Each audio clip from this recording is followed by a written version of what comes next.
Welcome to my new tutorial on activating enhanced safe browsing in Google. Internet security is becoming increasingly important. And Google has developed tools like enhanced safe browsing to provide users with additional protection while using Chrome browser and Gmail platform. This feature actively scans websites and downloads to identify potential threats and risky elements. When enabled, this feature analyzes URL addresses and files you download to detect suspicious content that may pose a risk to your security. In this step-by-step tutorial, I will show you how to enable this useful feature and protect yourself from potential internet threats.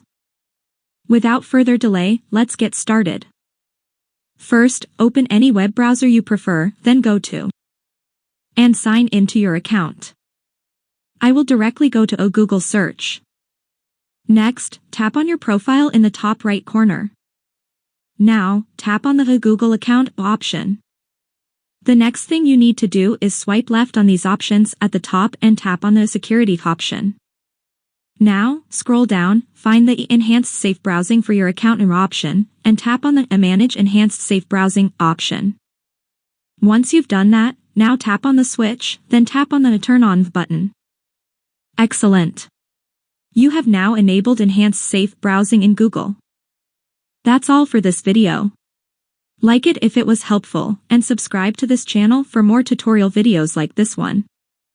Thank you very much for watching. See you soon.